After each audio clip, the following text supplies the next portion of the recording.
An open election is scheduled for September to fill Dean Heller's congressional seat. Nevada's 25th senator took the oath of Senate yesterday around 2:15 p.m. Eastern Time in a ceremony on the Senate floor conducted by Vice President Joe Biden. Senator Heller is filling the seat of former Senator John Ensign, who resigned amid an ongoing ethics investigation into his conduct.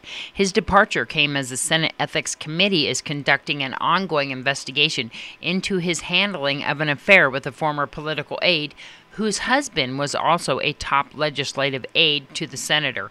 Removed from the Senate Ethics Committee has no jurisdiction in the matter and likely will keep private the results of its 20-month investigation.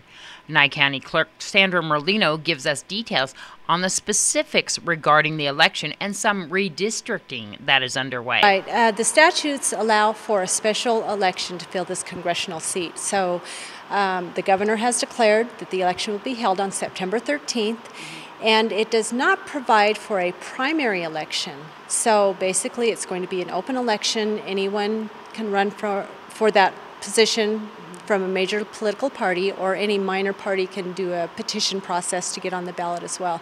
So basically it'll be an open election for everyone. We will have early voting, just like a regular election, and I have just secured the Nugget as a major polling place for Pahrump for this special election since we've lost the Bob Roode Community Center plus Mance Elementary. Yeah, that's a big change, isn't it?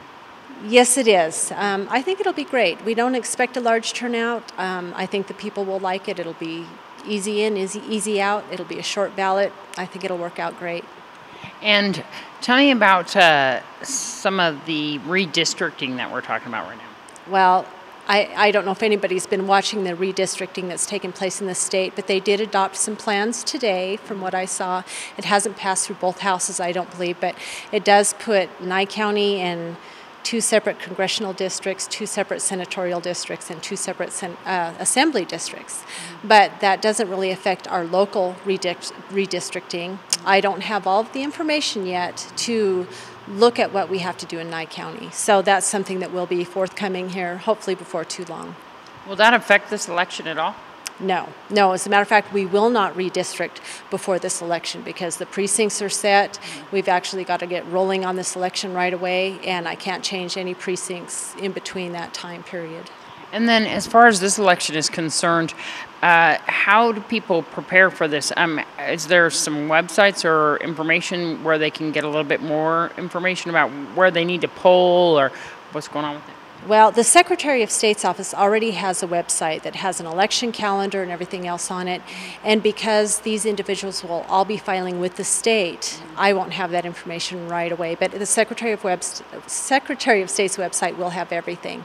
And I believe the filing takes place starting next week. And for further information, they can just go to the Secretary of State's website and you'll keep us updated of any changes.